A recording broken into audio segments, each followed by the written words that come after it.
Assalamualaikum guys, apa kabar semuanya? Kembali lagi bersama SK Studio. Film kita kali ini berbahasa Tamil guys, judulnya Trigger tahun 2022 yang dibintangi oleh Atharva.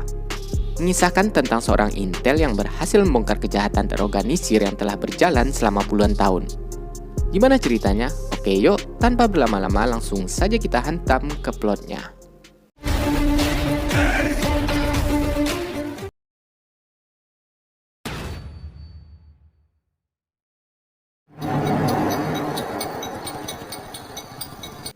Berlatar pada tahun 1993 di kantor komisaris polisi Tamil Nadu.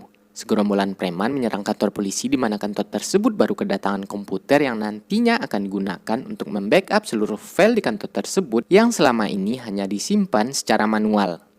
Nah, tujuan utama mereka adalah untuk menghancurkan seluruh file itu sebelum datanya benar-benar disalin ke komputer.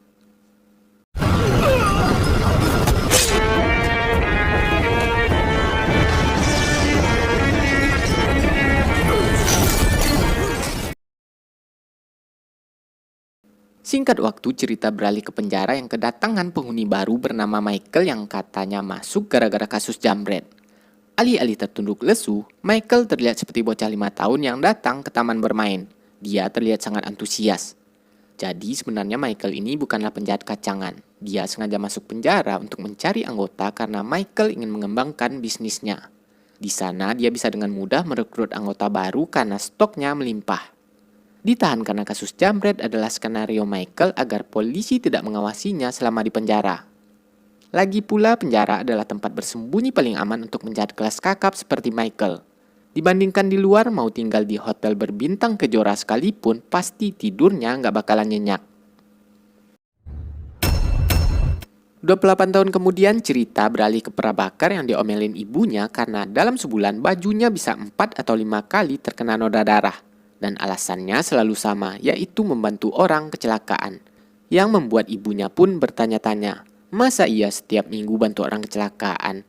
Tapi Praba langsung mengelak dengan mengajak saudaranya Karti berangkat kerja bareng. Jadi sebenarnya Praba ini seorang polisi, tapi keluarganya tidak ada yang tahu dengan profesinya itu. Komisaris memberikan perintah untuk menindaklanjuti kasus penyeludupan senjata yang disembunyikan dalam barang-barang elektronik yang didalangi oleh orang bernama Pandi. Senjata-senjata ini sebenarnya senjata rusak milik polisi yang akan didaur ulang, tapi berhasil dicuri oleh kelompok Pandi. Nah, sekarang komisaris memerintahkan untuk menangkap Pandi beserta barang buktinya agar si pelaku tidak bisa mengelak. Dan komisaris menunjuk Deva untuk memimpin operasi tersebut.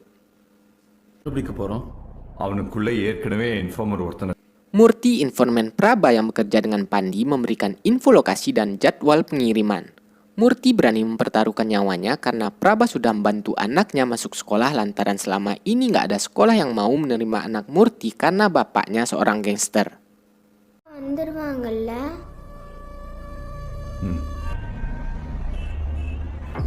Singkat cerita, penyergapan pun dilakukan. Rupanya Murti ketahuan memberikan info ke polisi. Deva yang melapor ke komisaris diperintahkan untuk membatalkan misi karena rencana mereka telah bocor. Tak ingin informan yang mati konyol, Praba memutuskan untuk mengabaikan perintah komisaris.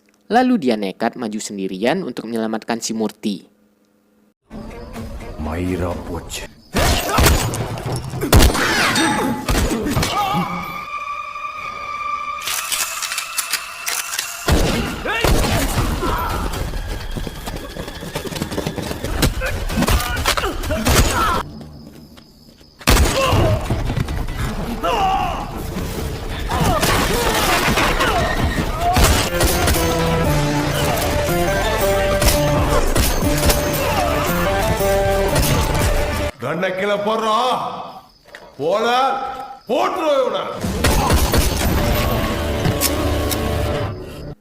Gara-gara Praba tidak mengikuti perintah, komisaris memberikan 2 pilihan, minta maaf atau tanda tangani surat pengunduran diri.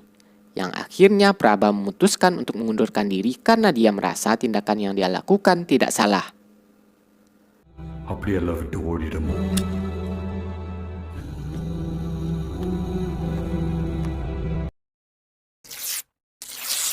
Keesokan harinya Praba menemani ayahnya Satya Murti kontrol ke rumah sakit. Jadi Satya Murti ini mengidap penyakit Alzheimer. yaitu penyakit otak yang menyebabkan penurunan daya ingat, menurunnya kemampuan berpikir dan berbicara, serta perubahan perilaku. Penyakit ini bisa memburuk seiring waktu sehingga membuat penderitanya tidak mampu lagi untuk melakukan pekerjaan sehari-hari. Lalu dokter menyarankan agar Satya tetap menjalankan terapi musik dan juga menggambar detail-detail kecil yang dia ingat. Hal ini bisa mengurangi resiko kehilangan ingatannya. அவருக்கு பிடிச்ச பழைய பாட்டை கேட்கறது. Salah satu gambar yang dicoret-coret Satya ternyata kantor komisaris polisi. Rupanya si Michael lah yang membakar kantor polisi di awal film. Berhubung ini kasus besar, Michael menyuruh satu anak buahnya untuk bertanggung jawab. Sementara dia sendiri masuk penjara dengan kasus jamret agar polisi tidak mengawasinya.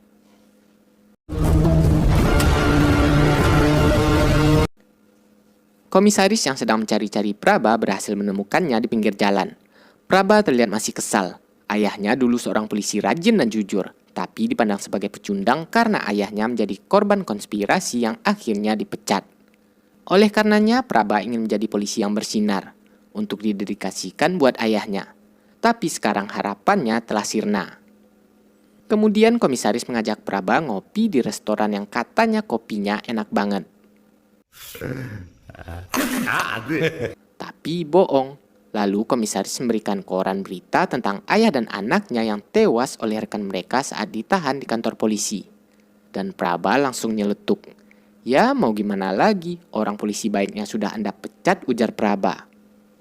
Komisaris hanya tersenyum lalu memberitahu Prabha bahwa 4 orang yang ada di restoran tersebut bukanlah warga sipil.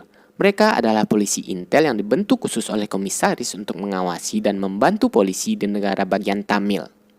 Ketika rumah bersih, jalanan dan lingkungan akan ikut bersih.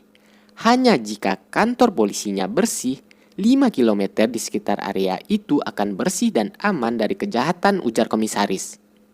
Dari sini mereka bisa mengakses 129 kantor polisi berikut dengan audio dan videonya.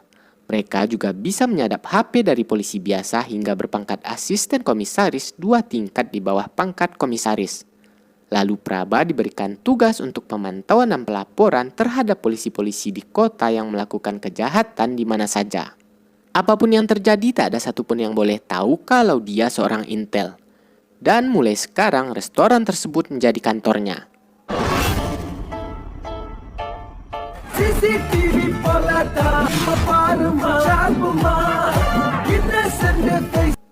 Tugas bersih-bersih pun dilaksanakan. Mulai dari polisi korup, polisi brutal, dan polisi yang hobi nongkrong di tempat prostitusi, semuanya terkena suspend.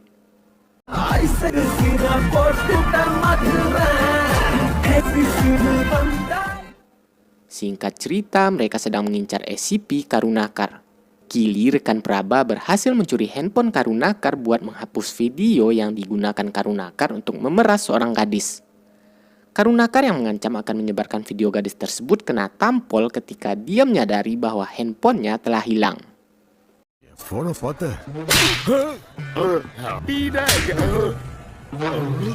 Timbul masalah ketika seorang bocah memergoki aksi Kili. Janani, cewek yang bersama bocah tersebut, ngotot ingin menyeret Kili ke kantor polisi. Beruntung langsung diatasi oleh Prabha yang menyarankan untuk membawa Kili langsung ke komisaris. Daripada ke kantor polisi biasa, karena masalah receh seperti itu hanya akan melumasi tangan-tangan polisi yang ada di sana. Dan akhirnya Kili diperlakukan seperti copet agar penyamarannya tidak terbongkar. Rupanya Janani ini pengelola panti asuhan. Dia pun memberikan kartu namanya kepada Prabha. Di sisi lain, Michael dikunjungi anak angkatnya Adi yang melapor bahwa malam ini akan ada pengiriman barang. Mutu yang barusan dihajar Michael memberikan bocoran kepada Das, musuh Michael. Das langsung nyengir. Dia berencana untuk mengagalkan pengiriman tersebut lalu ngompor-ngomporin Mutu untuk menghabisi Michael. Singkat waktu, malam pun tiba. Polisi mendapatkan info bahwa ada truk membawa 100 kg narkoba yang melintas di jalan Bangalore. Polisi langsung mengejar truk tersebut yang ternyata truk itu hanya pengalihan.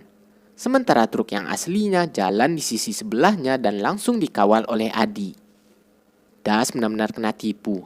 Si Mutu dihajar lalu memberikan info kepada Das hanyalah skenario yang dirancang oleh Michael agar si Das secara tidak langsung membantu Michael untuk mengalihkan polisi. Dan akhirnya si Das pun kena rujak.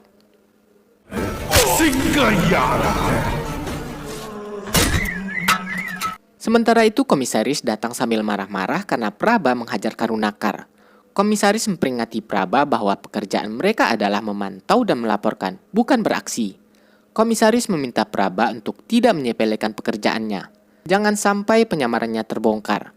Alih-alih terbunuh oleh penjahat, Anda bisa tewas di tangan polisi, ujar komisaris. Amukan komisaris terhenti ketika Karti saudara Praba datang untuk merayakan ulang tahun pernikahannya di restoran tersebut. Praba mengaku diomelin oleh pemilik restoran karena menumpahkan adonan. Dengan tengilnya Karti memperingati komisaris untuk tidak memarahi adiknya. Atau restorannya bisa diacak-acak karena Karti mengaku kenal dekat dengan gangster.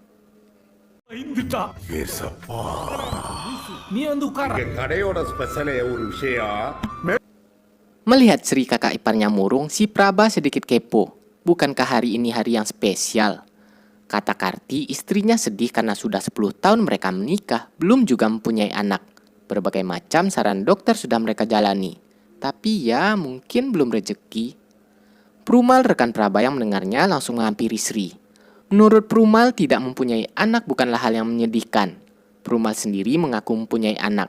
Tapi apa yang dilakukan anaknya setelah dewasa? Anaknya pergi dan menghilang seperti hantu, yang tentu saja tak kalah menyakitkan. Tapi jika Anda mengangkat seorang anak, dia tidak akan pernah meninggalkan Anda sampai Anda mati, ujar Prumal.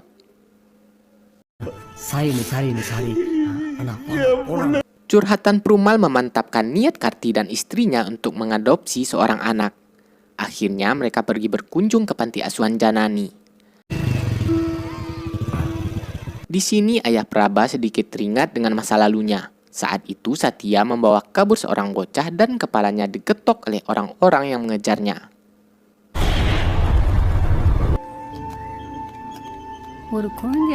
Sri dan Karti cukup kesulitan untuk menentukan pilihan. Karena setiap anak-anak itu memiliki keunikannya masing-masing. Tapi ada satu yang mencolok, bocah kemarin bernama Nisa yang langsung dekat dengan keluarga besar Karti. Dan akhirnya mereka pun menjatuhkan pilihannya kepada Nisa. Sebenarnya Janani tidak ingin melepaskan Nisa karena ada masalah di dokumennya. Berhubung Nisa juga ada chemistry dengan keluarga Karti, Janani akan mengupayakannya sebisa mungkin. Nisa sebenarnya sudah diadopsi oleh keluarga lain selama 2 tahun. Ini orang yang kita sebut saja Kumar. Berhubung Nisa mengaku tidak betah tinggal dengan keluarga Kumar, Nisa diambil kembali oleh panti asuhan. Jadi panti asuhan ini tidak melepaskan anak begitu saja seperti orang mengadopsi anak kucing. Mereka akan memastikan kesejahteraan anak tersebut dengan terus memantaunya secara berkala selama 3 tahun. Jika bocahnya nggak betah, tanpa ragu-ragu panti asuhan pasti akan mengambilnya kembali. Mendengar keputusan Janani membuat Kumar kesal dan kecewa. Singkat cerita, Nisa berhasil diadopsi oleh Karti. Mereka membuat acara penyambutannya di mall. Sementara itu, Adi sedang nongkrong di atap mall untuk merencanakan penculikan Nisa. Di sisi lain, seorang gadis diculik di tempat umum. Polisi yang mendapatkan laporan langsung meluncur ke TKP. Tak lama kemudian ada preman bikin rusuh di jalanan. Dia yang nabrak orang, dia yang marah-marah sambil nodongin pistol.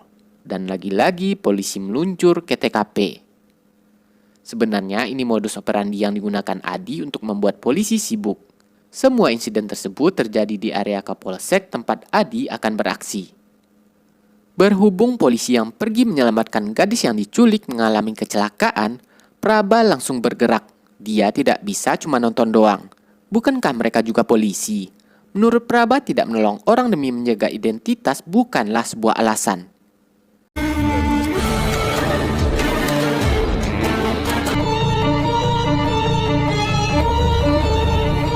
Dan polisi kembali mendapatkan laporan bahwa ada jambret yang sedang menodong orang di tempat umum. Ketika semua polisi di area tersebut benar-benar dibuat sibuk, Adi baru menyuruh anggotanya untuk menculik Nisa.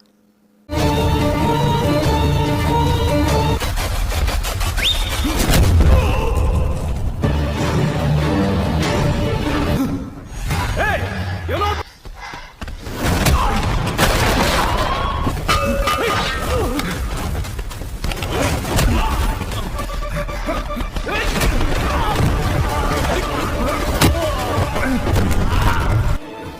காப்பாத்துங்கண்ணா.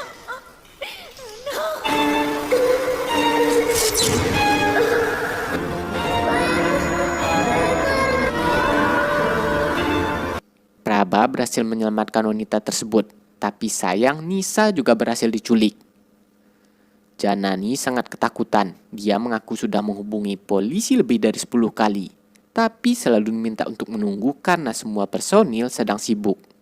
பிரச்சனை பண்ணிக்கிட்டு இருக்கான். இங்க ஒரே traffic jam. எங்களால ஸ்பாட்டுக்கு 10-15 வாட்டி கால் பண்ணேன். எல்லாம் Melihat ada yang janggal dalam kasus tersebut, Praba langsung menyimpulkan bahwa kasus penculikan Nisa dan yang lainnya didalangi oleh orang yang sama. Tercatat modus kejahatan paralel seperti ini juga pernah digunakan oleh kartel narkoba di Meksiko. Di sisi lain, Janani mencurigai Kumar, lalu memberikan data Kumar ke komisaris. Untuk mencari petunjuk, Praba menyuruh Asif mencari tahu kantor polisi mana saja yang pernah dibuat sibuk seperti kejadian siang tadi. Dan rupanya beberapa hari yang lewat, kejadian serupa juga terjadi. Bahkan sampai 4 kantor polisi dibuat sibuk selama 2 jam. Ketika si Adi mengawal truk. Mobil Audi yang digunakan Adi terpantau di 2 lokasi kejadian. Di jalan dan juga di mall saat Nisa diculik. Praba curiga bahwa dialah pelakunya, lalu mengejar mobil tersebut yang terpantau baru keluar dari gerbang tol. Berhubung mobilnya kekinian dan sudah memakai teknologi zaman now, Praba menyuruh Asif meretas GPS dan kamera belakang mobil itu untuk mempermudah pengejaran. Prabha, அந்த கார் கோலம் தாண்டி போயிட்டு இருக்கு. Rupanya aksi yang dilakukan Adi tidak diketahui oleh Michael. Mendengar anggota mereka dihajar oleh pria bertopeng sebelum diciduk polisi, Michael agak panik. Harusnya kan ditangkap polisi doang.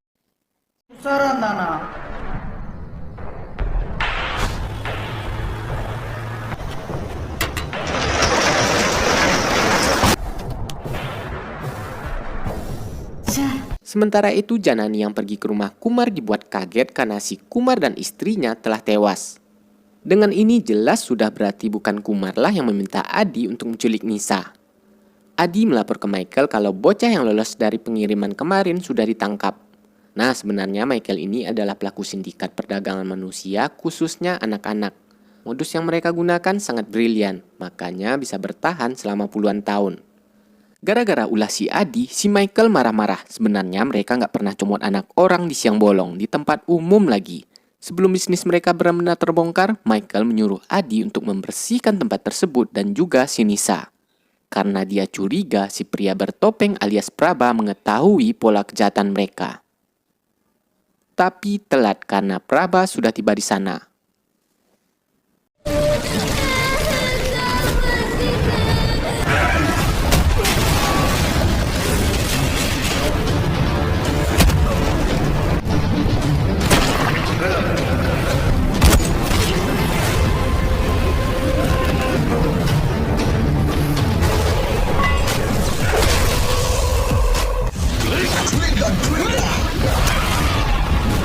Mereka semua tewas terpanggang, kecuali si Adi. Dia sengaja dibiarkan hidup oleh Praba karena Praba menyadari pasti ada orang yang lebih kuat di belakang si Adi.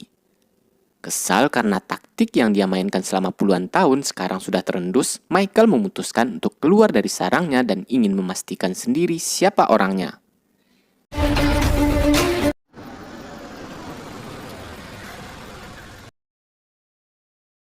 Sementara itu Janani masih trauma, dia masih bingung dengan apa yang terjadi. Kok bisa-bisanya saat Nisa diculik semua polisi sibuk. Dan ketika dia mencurigai Kumar, si Kumar dan istrinya malah ditemukan tewas. Praba meminta Janani jangan khawatir, dan untuk meyakinkannya, Praba memberitahu Janani kalau dia sebenarnya polisi intel. Michael menyadari bahwa Adi diserang oleh orang yang terlatih dan si Adi selamat bukan karena berhasil kabur, tapi karena dia sengaja dibiarkan hidup, yang membuat Michael semakin kepo. Singkat cerita, Praba dan timnya mulai memata-matai Adi di rumah sakit. Prabha Aadhi second ஃப்ளோர்ல இருக்கா.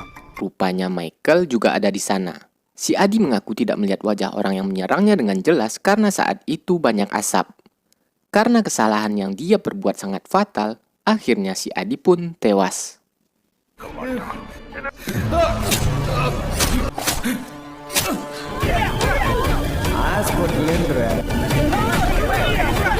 Praba nyaris terpancing oleh permainan Michael. Meskipun pesan komisaris terngiang-ngiang di kepalanya bahwa penyamarannya tidak boleh terbongkar, Praba tetap nekat ingin menyelamatkan Michael. Lalu tiba-tiba,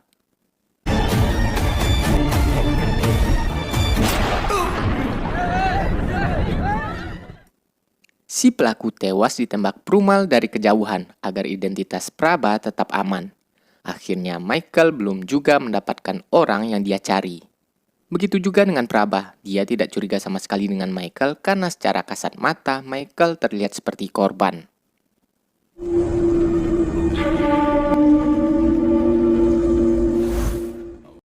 Singkat cerita, penyakit yang diderita ayah Praba semakin parah. Dia menghilang dari rumah dan berjalan tak tentu arah. Ketika Praba berhasil menemukan ayahnya dan melintas di depan sebuah gereja, Praba ingat bahwa gereja itu pernah digambar oleh ayahnya. Praba langsung mencari info, tapi pendeta di sana tidak kenal dengan ayah Praba. Kata pendeta di sebelah gereja ini dulunya panti asuhan, tapi sudah 25 tahun lebih dialihfungsikan menjadi panti jompo karena anak-anak di panti asuhan tersebut semuanya diadopsi orang, yang jumlahnya sekitar 50 orang lebih. Praba pun curiga, apa nggak aneh, masa iya semua anak diadopsi hanya dalam jangka waktu 1 tahun? Tapi pendeta nggak merasa curiga sama sekali. Bukankah itu hal yang bagus karena anak-anak tersebut sudah menemukan keluarga barunya, ungkap pendeta. Sayangnya pengelola panti asuhan saat itu sudah meninggal saat kebakaran di kantor komisaris polisi yang membuat Praba kesulitan untuk mencari info yang faktual. Fire ஆக்சிடென்ட்ல அவர் இறந்துட்டதா நியூஸ் வந்து Keesokan harinya, Praba meminta bantuan Janani. Praba curiga ada sindikat perdagangan manusia yang memainkan adopsi palsu untuk mendapatkan anak-anak. Berhubung panti asuhan Janani masih memantau anak-anak yang telah diadopsi selama 3 tahun, Praba meminta data anak-anak tersebut. Karena jumlahnya yang lumayan banyak, pengecekan dipersempit khusus untuk anak-anak yang belum dimasukkan ke sekolah atau yang belajar homeschooling. Karena dalam kasus adopsi palsu, si anak pasti tidak akan dimasukkan ke sekolah. Sembari memantau anak-anak, Janani membantu Praba untuk mencari orang-orang mencurigakan yang diduga membantu Michael dalam mengadopsi anak-anak. பாய் பாய் நல்லா இருக்கியா ஆ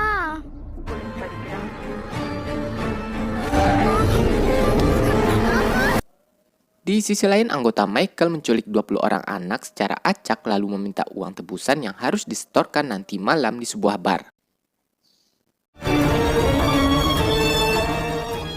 Komisaris langsung memberitahu Praba, tapi dia yakin kasusnya beda karena berdasarkan pola, orang yang dia selidiki ini tidak menculik anak-anak di siang bolong untuk tebusan.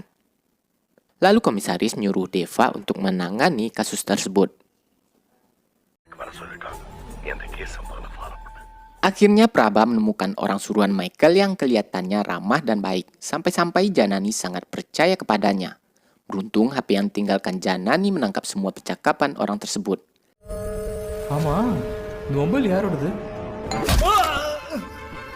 Karena katanya malam ini bocah itu akan dijemput orang, Praba pun standby di sana untuk menunggunya. Entah dari mana Michael bisa tahu kalau Janani terlibat.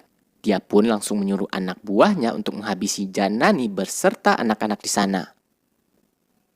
Di sisi lain, Deva dan timnya telah tiba di bar tempat penyerahan uang tebusan. Rupanya semua orang yang ada di bar tersebut anggota Michael.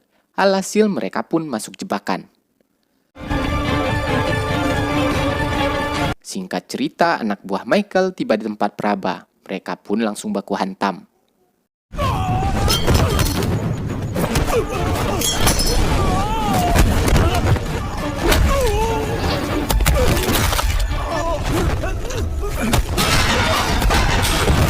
Sementara itu, Prumal yang berjaga di panti asuhan memilih untuk mengunci dirinya di luar untuk menahan anak buah Michael karena dia ingin mati sebagai pahlawan.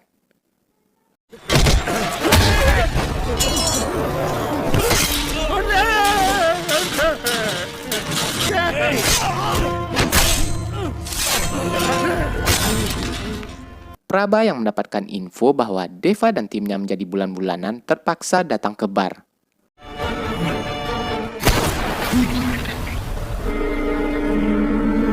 Akhirnya Michael menemukan orang yang dia cari. Berhubung Michael mengancam akan menghabisi Deva, Praba terpaksa membuang pistolnya. Dan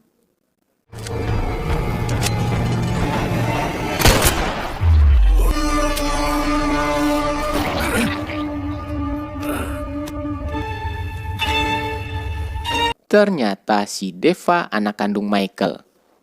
Ide bisnis tersebut muncul di benak Michael karena membludaknya populasi di negara mereka. Setidaknya saat itu ada sekitar 50 juta anak yatim piatu. Michael memanfaatkan keadaan tersebut, dia menyuruh orang untuk mengadopsi anak-anak itu selama 3 tahun dan akan mengambilnya kembali. Sebagai imbalan mereka diberikan uang yang jumlahnya lumayan banyak. Tapi ada satu keluarga yang suruh Michael curiga, lalu melapor ke polisi yang saat itu ditangani oleh ayah Praba, Satya. Satya melapor ke atasannya, tapi belum bisa ditindaklanjuti karena kejahatannya belum dilakukan, alias belum ada yang melaporkan.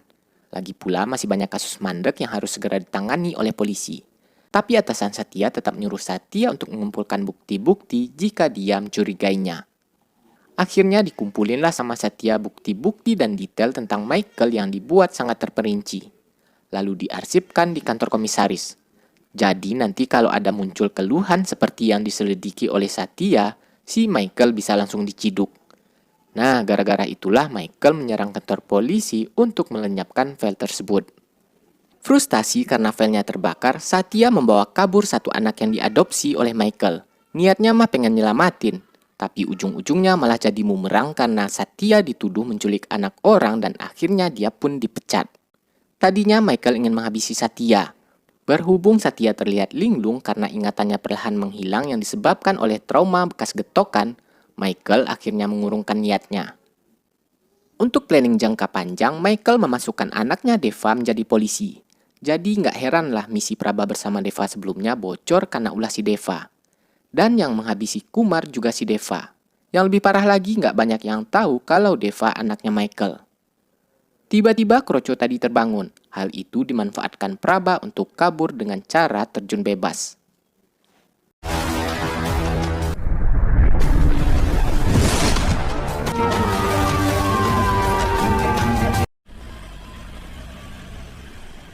Mengetahui anaknya seorang polisi, Satya terlihat bangga.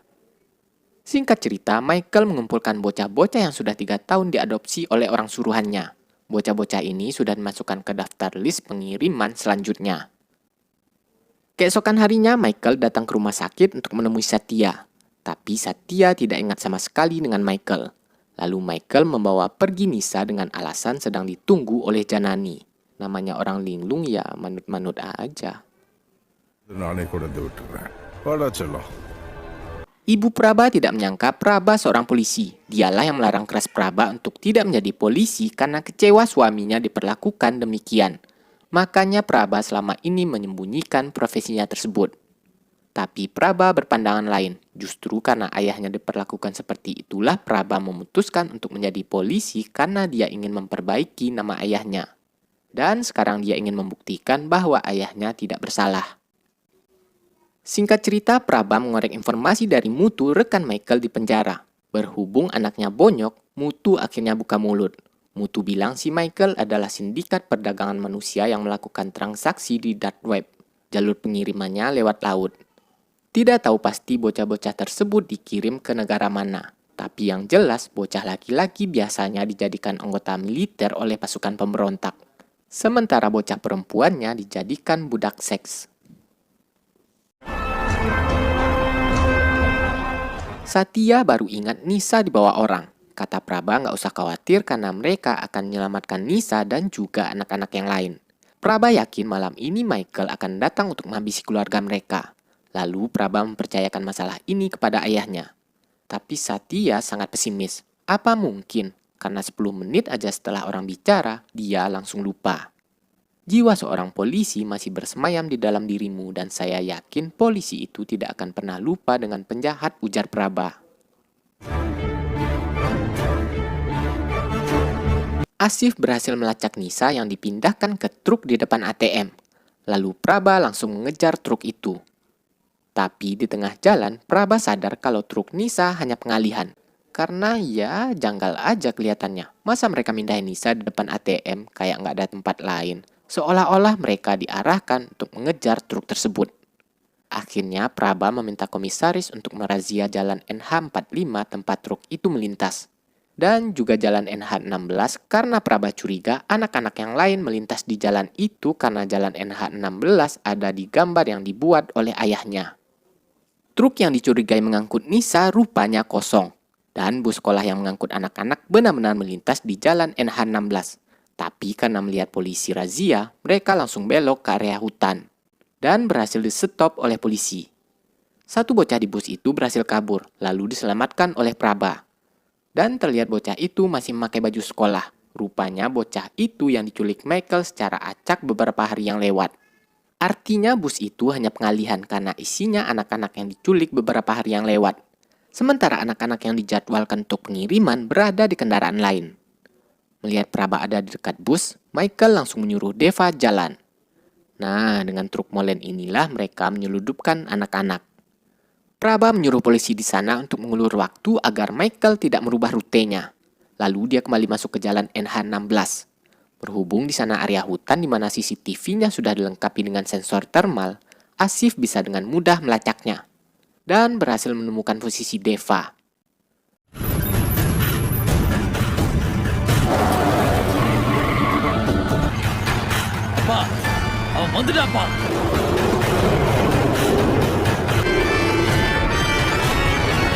Kesal karena rencananya berantakan, Michael langsung OTW ke rumah Praba. Satyanya nggak ingat sama sekali dan malah ngajak Michael ngopi bareng.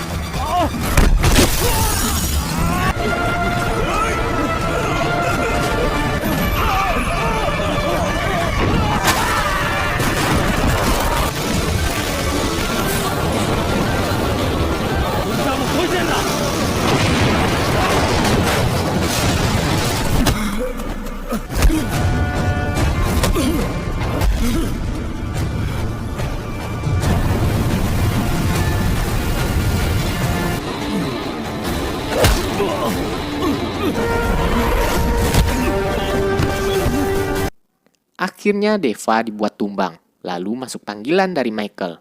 Dia menyuruh Praba untuk meninggalkan anak-anak tersebut kalau enggak Michael mengancam akan menghabisi semua keluarga Praba. Boro-boro cemas, Praba malah manasin Michael dengan menghabisi Deva. Terserah lu mau ngapain, capek gue, kata Praba. Dan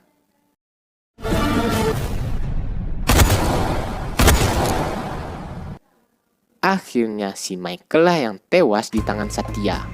Orang yang selama ini menghantuinya benar-benar menjadi hantu. Lalu film pun selesai.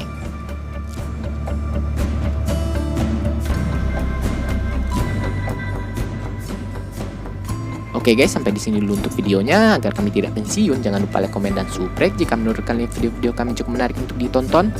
Dan sampai jumpa di video kami berikutnya. Wassalamualaikum warahmatullahi wabarakatuh.